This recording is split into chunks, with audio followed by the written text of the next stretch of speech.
राष्ट्र की और समाज की संपत्ति है ये, उनको ये सोचना चाहिए। इसमें हम भूमाफिया कहाँ से हो गए?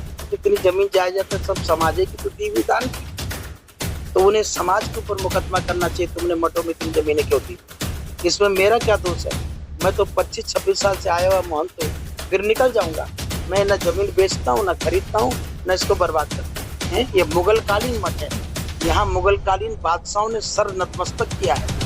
हम लोग अखबारों में नहीं रहते, हम लोग पॉलिटिक्स नहीं करते, हम लोगों को बेवकूफ नहीं बनाते, हम लोग झूठ नहीं बोलते। इसका मतलब क्या होता है कि हम लोग मूर्ख हैं? केवल धर्म की आड़ से ही राजनीति नहीं करनी चाहिए। कभी कभी यथार्थ के धरातल पर आना चाहिए, दुख लोगों के दुख दर्द को समझना चाहिए। प्रदेश के सूबे के मालिकों का यंत्र खराब हो गया है, तो मैं जान गया कि अब इनका तंत्र भी खराब है।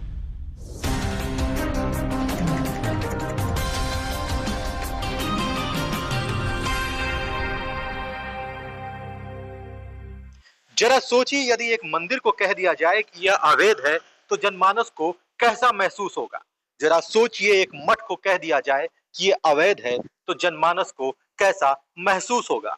यदि एक महंत को भू माफिया बताया जाए तो जनमानस को कैसा महसूस होगा।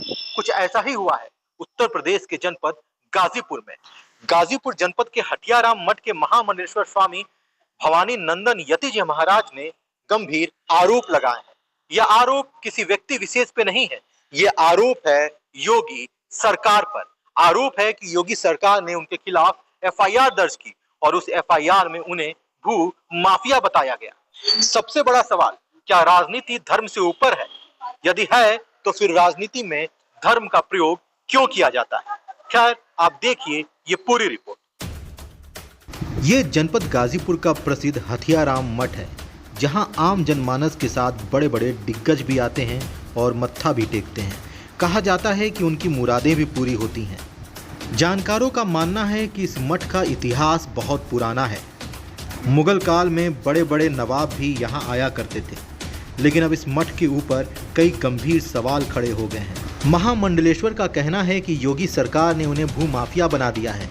उनका कहना है कि जिस व्यक्ति ने 26 साल पहले अपना घर छोड़ दिया हो, जो व्यक्ति पिछले 26 सालों से इस मठ की सेवा में लगा हो, जिस व्यक्ति ने पिछले 26 सालों से अन्न का त्याग कर दिया हो, वो व्यक्ति भला कैसे भू माफिया हो सकता है?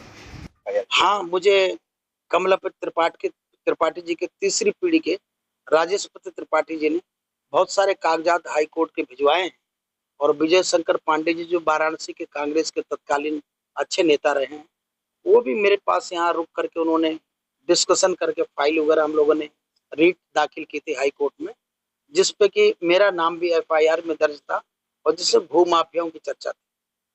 तो हम साधु संत महात्मा हैं, हमारा तो पूरा भारत है, तो क्या हम माफिया हो जाए? पूरा समाज मेरा है, ये गांव के लोगों की दी हुई जमीनें, इसका मालिक समाज है। हम इसके मालिक, कभी कोई सुना है कहते कि हम इसके मालिक? तो राष्ट्र की और समाज की संपत्ति है ये, उनको ये सोचना चाहिए। इसमें हम भूमाफिया कहाँ से हो गए? सिद्धपीठ हथियाराम मठ कई लाख लोगों का गुरु घराना है, इतना विशाल मठ, इतनी जमीन जायदाद है सब समाज की तो दी हुई दान की, तो उन्हें समाज के ऊपर मुकदमा करना चाहिए, तुमने मठों में इतनी जमीनें क्यों दी? इसमें मेरा क्या दोष है? मैं तो 25-26 साल से आया हुआ महंत हूँ, फिर निकल जाऊंगा। मैं न जमीन बेचता हूँ, न खरीदता हूँ, न इसको बर्बाद करता हूँ। क्या लगता है महाराज जी, इस मठ की प्रसिद्धि को लेके लोगों में घबराहट होती है, इसलिए मठ की प्रसिद्धि आज से नहीं है, ये तो मुगल कालीन मठ है। इस मठ का गजेटियर में किसी को पढ़ना हो तो गाजीपुर का गजेटियर उठा करके देखना चाहिए, उसमें ये मुगल कालीन मठ है। यहाँ मुगल कालीन बादशाहों ने सर नतमस्तक किया है। यहाँ पर औरंगजेब ने अपना मुकुट चढ़ा दिया था गुरु जी को, ताम्रपत्र रखा हुआ। हम लोग अखबारों में नहीं रहते, हम लोग पॉलिटिक्स नहीं करते, हम लोगों को बेवकूफ नहीं बनाते, हम लोग झूठ नहीं बोलते। इसका मतलब क्या होता है कि हम लोग मूर्ख हैं? ये तो समाज जानता है सब कुछ। कुल मिलाकर के मैं ये कहूंगा कि सरकार को और तंत्र को, जो अभी चल रहा है सरकार का तंत्र, वो सुधरे, बुद्धि शुद्ध हो और केवल धर्म की आड़ से ही राजनीति नहीं करनी चाहिए।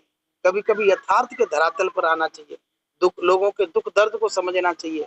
बच्चे जब चीख चीख के रोते हैं मिलिट्री की फाइनल दौड़ से जब बहिष्कृत हो जाते हैं, तब बुढ़िया माई के दरबार में जब चीखें निकलती हैं, हमारे दिल में वो पीड़ा समाती है।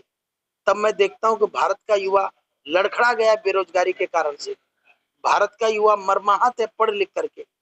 15 लाख बच्चे आईएएस की परीक्षा देते हैं, 800 बच्चे चुने जाते हैं। क्या सारे मूर्ख हैं? आप सीटें बढ़ा के देखो, भारत का हर बच्चा पढ़ा लिखा होता है। 2 4 10 20 50 10% 20% माना मूर्ख निकला भी, तो 800 ही जब सीट लेना है, तो जरा आप बताइए 15 लाख बच्चा जाएगा कहाँ?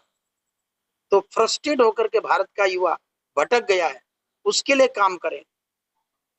मैं यही कहूंगा कि भारत की दशा सुधारनी है तो उनको यथार्थ धरातल पर आना चाहिए। अब यति जी महाराज ने तो कह दिया है कि सरकार को भुगतना पड़ेगा, लेकिन कितना भुगतना पड़ेगा ये आने वाला वक्त बताएगा। तब तक आप देखते रहिए एबीटी न्यूज। धन्यवाद। गाजीपुर का सबसे बेहतरीन एयर कंडीशनर रेस्टोरेंट, लाजवाब मिठाइयों के स्वाद, स्वादिष्ट Indian, Chinese, south Indian food केवल आपके अपने अग्रवाल रसोई में, महुआबाद, गाजीपुर। गाजीपुर में पहली बार गारंटी के साथ पुरानी गाड़ियां बेचें या खरीदें, Mahindra first choice, city automobiles, RTO office के सामने, अतरौली, गाजीपुर। यदि एबीटी न्यूज की खबरों को देखकर आपको ऐसा प्रतीत होता है कि हम जन समस्याओं को उठाते हैं, हम आपको सही खबरें दिखाते हैं, निष्पक्ष खबरें दिखाते हैं, सच्चाई दिखाते हैं, तो हमारे चैनल को सब्सक्राइब जरूर करें और इस वीडियो को शेयर करें ताकि ज़्यादा से ज़्यादा लोग इस वीडियो को देख सकें और जागरूक बन सकें। और अगर अच्छा लगे तो लाइक तो जरूर करें।